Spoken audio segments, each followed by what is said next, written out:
Gun stores mark up your rifle by 30 to 40% before it ever hits the shelf. That same rifle sells for hundreds less if you know where to look. There are 4 ways buyers cut that price in half, and most gun owners never learn even one of them. Here is exactly how it works. Walk into any gun store and check the price tag. That number is not set by the manufacturer. It is set by the store, and the markup is bigger than most buyers ever guess. Dealers who sell online report profit margins around 25 to 35% on a typical firearm. One dealer explained it plainly. He can get a SIG 1911 for around $620 from the distributor. His local competitors sell that same gun for over $1,200.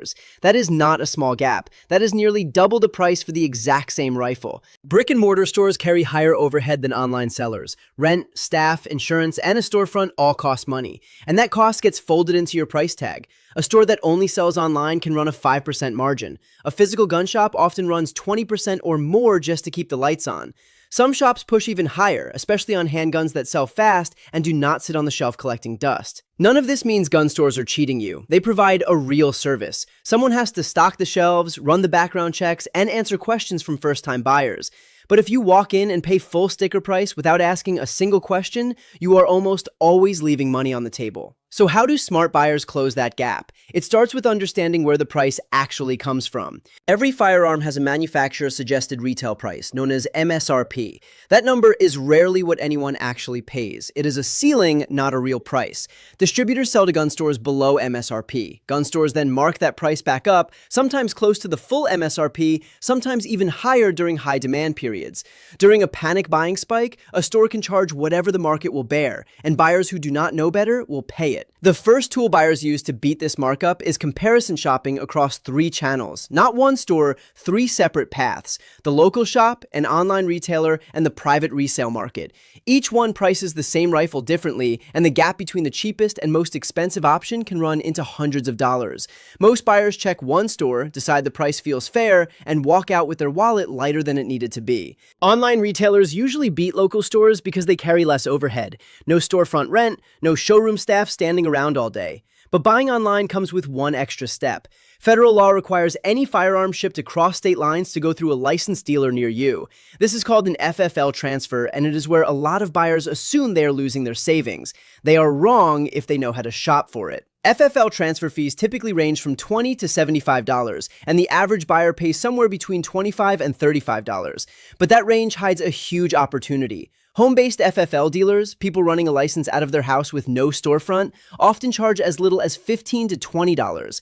Big box stores tend to land in the $25 to $50 range. Boutique gun shops in expensive areas can charge $75 or more for the exact same paperwork. That means the difference between the cheapest and most expensive transfer fee can be $50 or more for a service that takes the same 10 minutes no matter who does it. Buyers who call 3 or 4 local FFL dealers before choosing one routinely save enough to cover a box of ammo or more.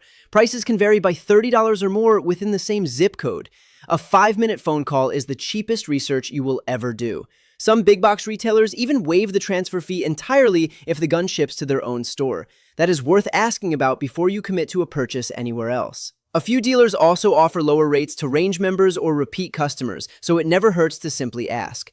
Even with the transfer fee added on, buying online through a licensed retailer and routing it through a cheap FFL dealer often beats walking into a local store and paying full retail. The savings on the gun itself usually cover the transfer fee several times over. Now here is the second major tool, and it is the one most new gun owners never consider: private sales. When you buy a firearm from a private individual instead of a licensed dealer, in most states, you skip sales tax entirely. That tax can add 7 to 10% to your total cost depending on where you live. On a $1,000 rifle, that is $70 to $100 gone before you even factor in the price of the gun itself. Private sellers are often not trying to run a business. They are trying to fund their next purchase, or they simply want a gun out of their safe. That motivation tends to produce lower prices than a gun store, which needs to protect its profit margin on every single sale. Private sellers also frequently throw in extras like magazines, cases, or optics that a gun store would sell separately and charge full price for. There is a flip side buyers need to understand, and this is where trade-ins come in. If you ever trade a gun into a store, do not expect anything close to full value. Gun stores typically pay only 50 to 65% of a firearm's retail worth on a trade-in. A common gun sells closer to the 50% mark. A rare or collectible piece can land closer to 65%. Either way, the store needs room to resell that gun at a profit, so your trade-in price gets squeezed hard. Think about what that actually means. A rifle worth $1,000 on the open market might only fetch $500 to $650 as a trade-in. The store is not being dishonest, it is simply pricing in the fact that it needs to resell your used gun and still make money doing it. This is exactly why private sales beat trade-ins almost every time. If you sell a gun yourself instead of trading it into a shop, you keep the difference the store would have pocketed. The trade-off is effort. Private sales take more time, more communication, and more patience. You have to find a buyer, agree on a price, and often meet in person to complete the transfer legally. But the payoff is real money back in your pocket on both ends of the transaction, buying and selling. The third tool serious buyers use is timing. Gun prices are not fixed all year. They move in predictable cycles, and most buyers never track them. Late December is one of the strongest windows for handgun deals, as stores clear inventory before the new year closes their books.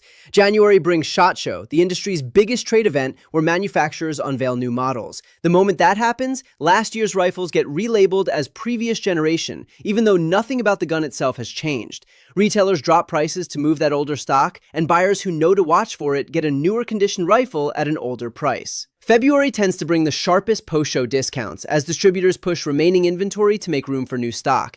Black Friday hits AR-15 pricing especially hard, with some retailers running discounts of 15 to 20% for that single week. Ammunition tends to bottom out in the late January through March window, once holiday demand fades and prices reset closer to baseline. There is a warning that goes with this strategy. Avoid buying during panic periods. After a major news event or during a heated election cycle, demand spikes fast and prices follow right behind it. Buyers who track the market watched AR-15 prices roughly double during two separate panic buying periods in recent history. Magazines that normally cost around $12 were suddenly selling for $40 or more. If you already own what you need, that is not the moment to add to your collection. If you are shopping, that is the moment to wait it out and let the panic pass. The fourth tool is the gun show, and this one comes with a catch most buyers do not expect. Gun shows have a reputation as bargain hunting grounds. In reality, prices at most tables run at or above retail. Dealers know buyers expect a deal, so they price accordingly, often higher than what you would pay online. Walking a show for 40 minutes and finding nothing worth buying is common, not rare. Plenty of buyers leave a gun show empty-handed after hours of walking. The real opportunity at a gun show comes from private sellers, not dealer tables, and it comes late in the day. As a show winds down, private sellers do not want to repack their car and haul a gun back home. That is when serious negotiation happens.